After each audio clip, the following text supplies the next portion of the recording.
మొన్ననే స్పష్టంగా చెప్పింది, ఈ నివేదికను మేము తిరస్కరిస్తున్నాం. ఎన్డీఎస్ఏ రిపోర్టు ఇది చెత్తబుట్టలో పడేయడానికి తప్ప ఎందుకు పనికిరాని రిపోర్ట్ అని చెప్పినారు.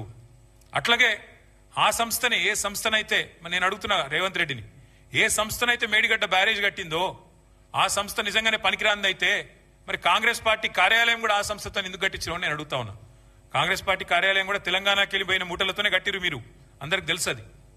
అందుకే మేము అనేది ఇవాళ వాస్తవాలు తెలియజెప్పడానికి, తెలంగాణలో జరుగుతున్న దుష్ప్రచారం, రెండు పార్టీలు ఒకటై కాంగ్రెస్ బీజేపీ కుమ్మక్కై ఇవాళ దున్నపోతు ఈనిందని ఒకడంటే దుడ్డెను కట్టేమని ఇంకోటి అన్నట్టుగా ఇద్దరు ఒకటై నీళ్ళిచ్చిన కేసీఆర్ మీద, నీళ్ళిచ్చి కన్నీళ్లు తుడిచిన కేసీఆర్ ప్రభుత్వం మీద అభాండాలేసే ప్రయత్నం ఏదైతే చేస్తున్నారో, కమిషన్ పేరిట ఏదైతే నాటకాలు ఆడుతున్నారో ఆ విషయంలో వాస్తవాలు బట్టబయలు చేయడానికే ఇవాళ హరీష్ రావు గారిని నేనే కోరినా. మీరు దయచేసి చెప్పాలి, మీరు ఎందుకంటే మీకున్న అనుభవం ఎవరికీ లేదు. కానీ ఇది ఈ పరంపరలో మొదటిది ఈరోజు ఈ మీటింగ్. నేను హరీష్ రావు గారిని కోరుతా ఉన్నా.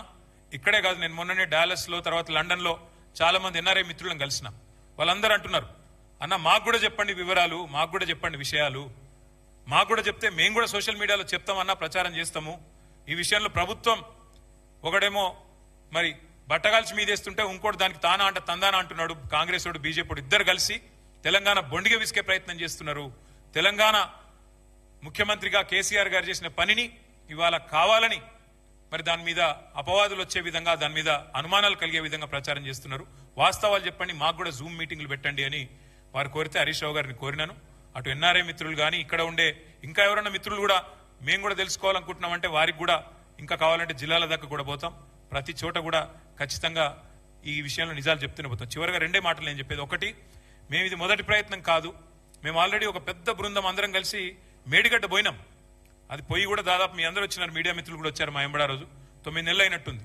వెంటనే రిపేర్ చేయాలి, నీళ్లు ఇవ్వాలి, ఇచ్చే అవకాశం ఉండగా కూడా ఇస్తలేరు అని చెప్పి ఎన్డీఎస్ఏ యాక్ట్ కూడా చూపెట్టినాం.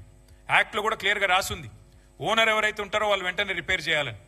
కానీ అది కూడా ఇప్పటివరకు ప్రభుత్వం పట్టించుకోవట్లేదు, రైతుల పొలాలు ఎండబెడుతున్నది. ఆ విషయంలో కూడా ప్రభుత్వం తన వైఖరి చెప్పాలి. రెండవది, హరీష్ రావు గారు మొన్ననే ప్రెస్ మీట్ పెట్టి వివరంగా చెప్పారు.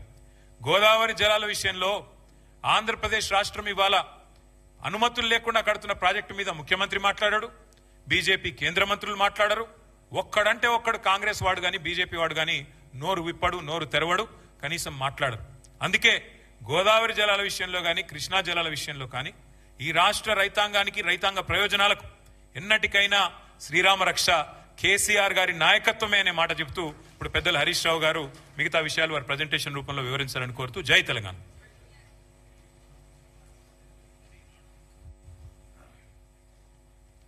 దయచేసి చెప్పాలి, మీరు ఎందుకంటే మీకున్న అనుభవం ఎవరికీ లేదు. కానీ ఇది ఈ పరంపరలో మొదటిది ఈరోజు ఈ మీటింగ్.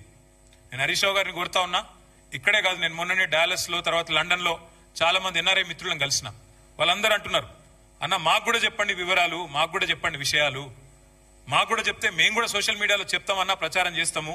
ఈ విషయంలో ప్రభుత్వం ఒకడేమో మరి బట్టగాల్చి మీదేస్తుంటే ఇంకోటి దానికి తానా అంట తందానా అంటున్నాడు. కాంగ్రెస్ వాడు బీజేపీ ఇద్దరు కలిసి తెలంగాణ బొండిగా విసికే ప్రయత్నం చేస్తున్నారు. తెలంగాణ ముఖ్యమంత్రిగా కేసీఆర్ గారు చేసిన పనిని ఇవాళ కావాలని మరి దాని మీద